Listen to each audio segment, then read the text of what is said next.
Yes, I gas dogs and cats for a living. I'm an animal control officer in a very small town in central North Carolina. I'm in my mid-30s and have been working for the town in different positions since high school.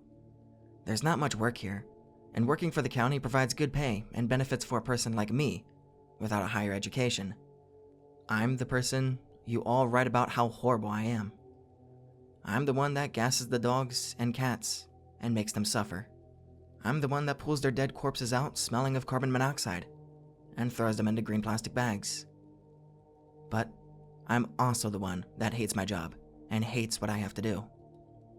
First of all you people out there that judge me, don't. God is judging me, and I know I'm going to hell. Yes, I'm going to hell. I won't lie. It's despicable, it's cold, cruel, and I feel like a serial killer. I'm not all to blame. If the law would mandate spay and neuter, lots of these dogs and cats wouldn't even be here for me to gas. I'm the devil, I know it. But I want you people to see that there is another side to me. The devil. The gas chamber man. The shelter usually gasses on Friday morning. Fridays are the day that most people look forward to. This is the day that I hate, and I wish that time would stand still on Thursday night. Thursday night, late after nobody's around, my friend and I go through a fast food lane and buy $50 worth of cheeseburgers and fries and chicken. I'm not allowed to feed the dogs on Thursday, for I'm told that they will make a mess in the gas chamber, and why waste the food? So, Thursday night, with the lights still closed, I go into the saddest room that anyone can ever imagine, and I let all the doomed dogs out of their cages. I have never been bit, and in all my years doing this, the dogs have never fought over the food. My buddy and I open each wrapper of cheeseburger and chicken sandwich and feed them to the skinny, starving dogs. They swallow the food so fast that I don't believe they even taste it. Their tails are wagging and some don't even go for the food. They roll on their backs, wanting a scratch on their bellies. They start running, jumping, and kissing me and my buddy. They go back to their food and come back to us.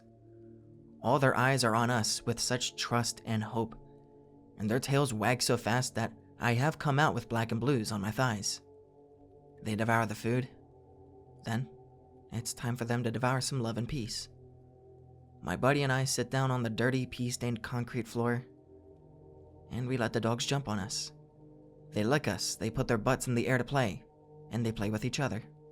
Some lick each other, but most are glued on me and my buddy.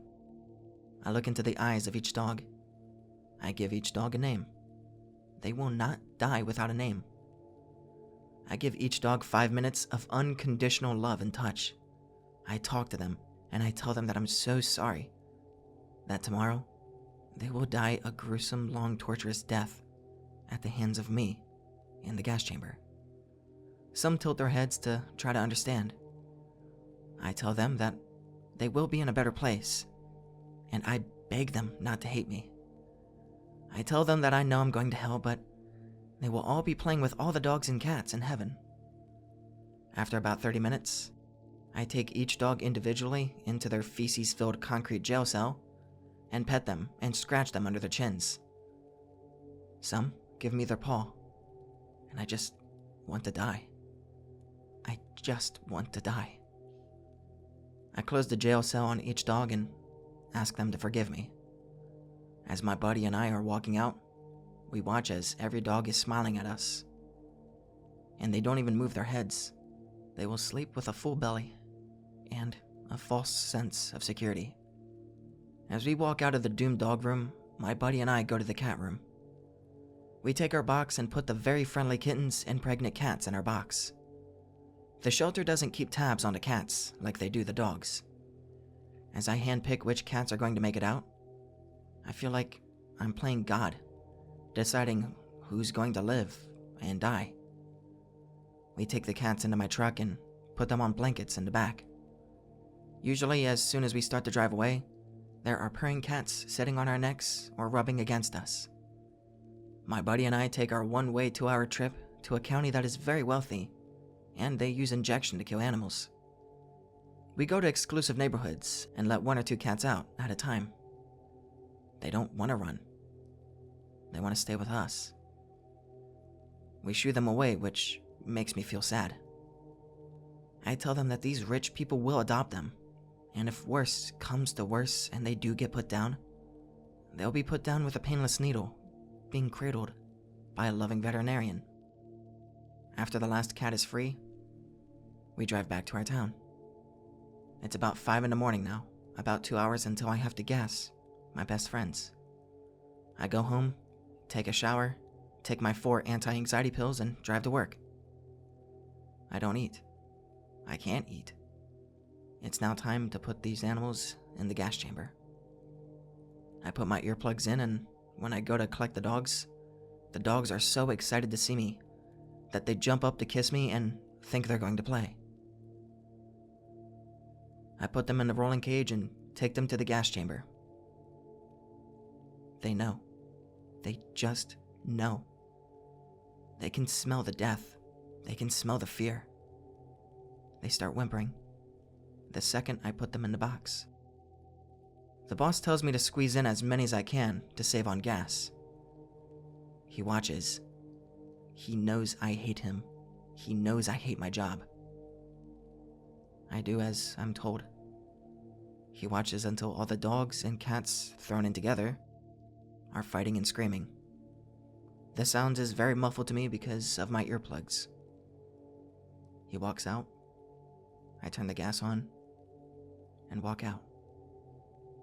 I walk out as fast as I can. I walk into the bathroom and I take a pin and draw blood from my hand. Why?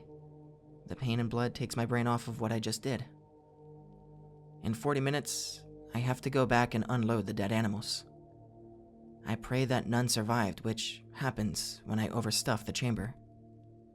I pull them out with thick gloves, and the smell of carbon monoxide makes me sick. So does the vomit and blood and all the bowel movements. I pull them out and put them in plastic bags. They're in heaven now, I tell myself. I then start cleaning up the mess. Well, the mess that you people are creating by not spaying or neutering your animals.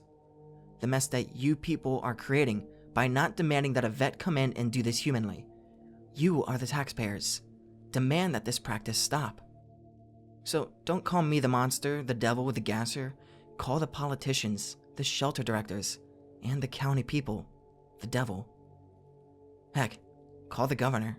Tell him to make it stop. As usual, I will take sleeping pills tonight to drown out the screams I heard in the past, before I discovered the earplugs. I will jump and twitch in my sleep, and I believe I'm starting to hallucinate. This is my life. Don't judge me. Believe me, I judge myself enough.